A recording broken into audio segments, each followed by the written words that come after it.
Bismillahirrahmanirrahim. Assalamualaikum warahmatullahi wabarakatuh. Selama Perkenalkan, kami dari kelompok 5 akan mempresentasikan hasil diskusi kami tentang microbe sludge. Yang pertama, saya sendiri ada Alberta Maida, kemudian rekan saya Sinatura Lintang dan Leila Andini, serta ada Rafif Alaudin dan juga Durga Ferdizika Aji.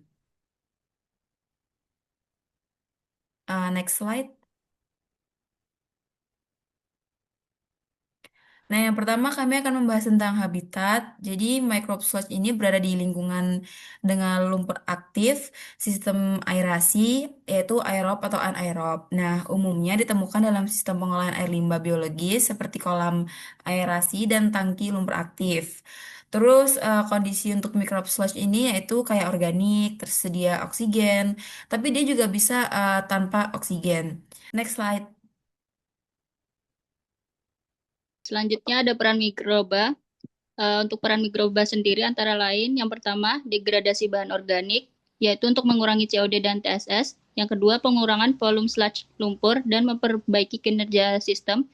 Dan yang terakhir, reduksi senyawa berbahaya seperti fenol pada industri kayu lapis yang efisiensinya mencapai 93,4%.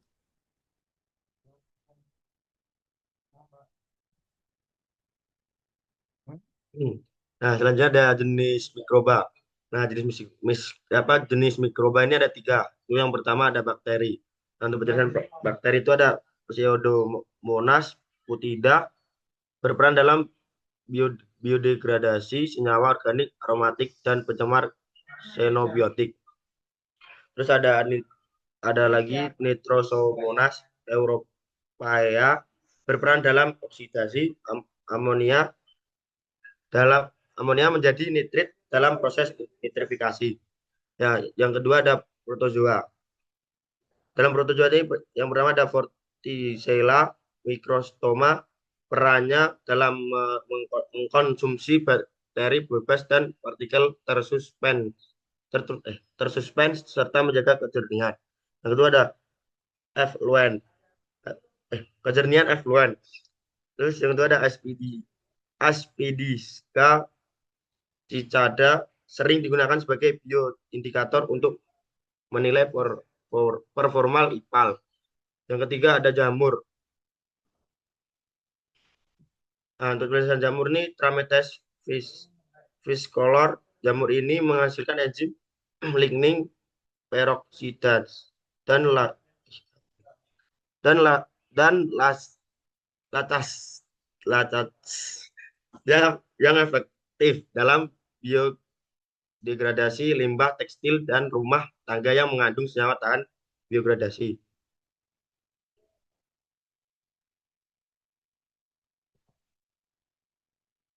Yang oh, yang keempat itu ada alga. Sekali. Chlorella vulgaris merupakan mikroalga utama yang mampu mengakumulasi nutrien seperti nitrogen, yaitu ada nitrit dan nitrat, nitrit, amonium, dan fosfor dalam limbah air dengan efisiensi tinggi, bahkan mendekati 99% penghapusan COD, NH4 NH4 NH4 plus minus N 2 PO PO4 3 minus P dalam sistem simbiosis dengan activate slope.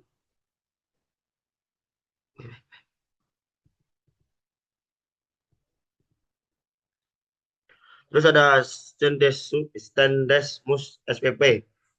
Dalam tubuh baik di air limbah dan sering digunakan dalam sistem alga turf, skrubis serta bioponding dan dapat mengurangi amonia NH3 dan fosfat di limbah agroindustri. Proses lumpur aktif aktivasi terjadi berbagai proses mikrobiologis yang sangat penting untuk menurunkan polutan dan menstabilkan lumpur. Beberapa proses utama yang terjadi diuraikan sebagai berikut. Yang pertama, terjadi degradasi bahan organik oleh mikroorganisme, terutama oleh mikroba jenis proteolitik, dan selulotik. Mikroba, mikroba proteolitik berperan dalam menguraikan protein menjadi senyawa yang lebih sederhana. Sedangkan mikroba selulolitik membantu memecah selulosa.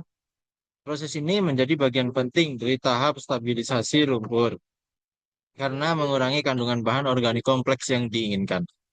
Selanjutnya, lumpur aktif juga memiliki kemampuan untuk melakukan adopsi logam berat berkat kandungan IPS atau yang sering disebut ekstraseluler polisakarida yang dihasilkan oleh mikroba.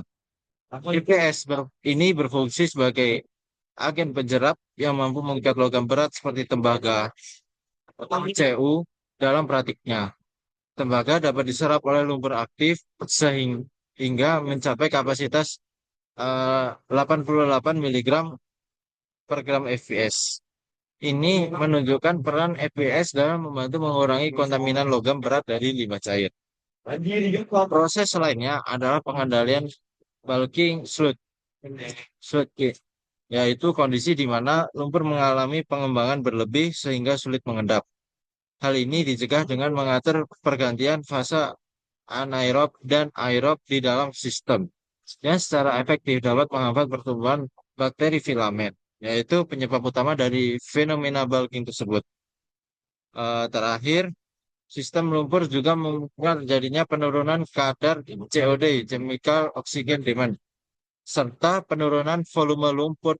Hal ini terjadi karena adanya kerja konsorsium mikroorganisme yang secara sinergis menguraikan senyawa-senyawa organik kompleks menjadi bentuk yang lebih sederhana dan stabil. Dengan demikian, tidak hanya kualitas effluent meningkat, tetapi juga jumlah lumpur sisa harus dibuang menjadi lebih sedikit.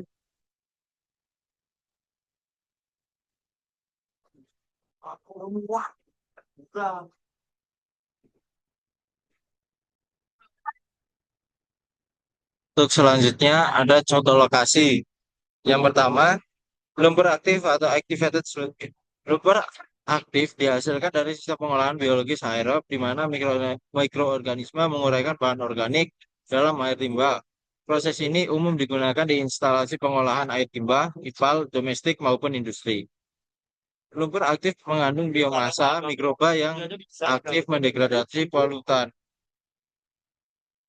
Terus selanjutnya ada surga anaerobik. Surga ini terbentuk dalam sistem pengolahan limbah tanpa oksigen, seperti reaktor UASB atau yang disebut upflow anaerobic sludge blanket atau biodigester. Di sini mikroba anaerobik memfermentasi bahan organik menjadi gas metana dan lumpur yang lebih stabil. Terus yang ketiga ada sludge di septic tank. Septic tank menghasilkan lumpur dari proses sedimentasi limbah domestik, feses dan air buangan rumah tangga. Lumpur ini mengendap di dasar tangki dan secara bertahap mengalami dekomposisi anaerobik. Septic tank perlu disedot secara berkala untuk menghindari overflow atau pencemaran lingkungan.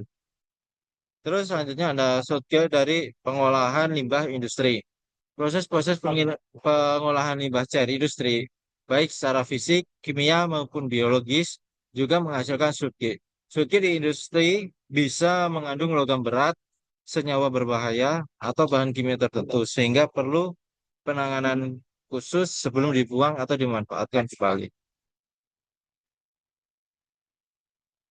Di sini ada gambar pendukung dari sistem lumpur aktif. Kita punya uang. Di mana proses degradasi bahan organik terjadi dengan bantuan aerator dan mikroorganisme aerob. Kondisi air tanpa berbusa karena beraktivitas biologis yang intens.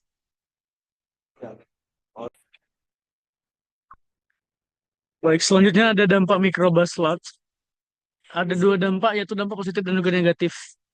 Pertama kita akan bahas dampak positif, eh, pengolahan limbah dan pemulihan nutrien yang berkontribusi pada energi terbarukan dan efisiensi operasi IPAL. Jadi berdampak positif pada bidang pengolahan limbah dan juga pemulihan nutrien.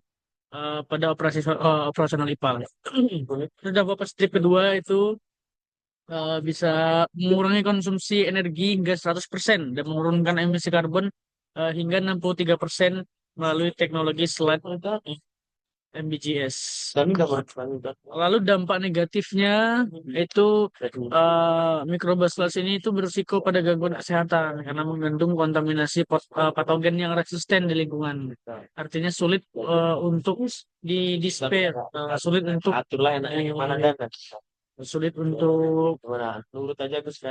dihilangkan di lingkungan. Terus dampak negatif selanjutnya itu ketidakseimbangan ekologis akibat pengaplikasian yang tidak tepat.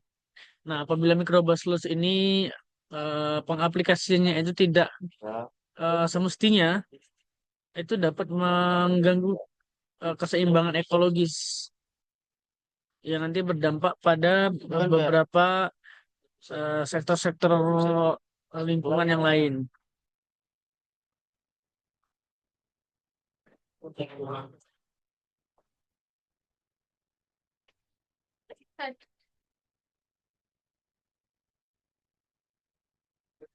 Ya, berikut beberapa referensi yang kami pakai ada di PowerPoint pada presentasi kami hari ini.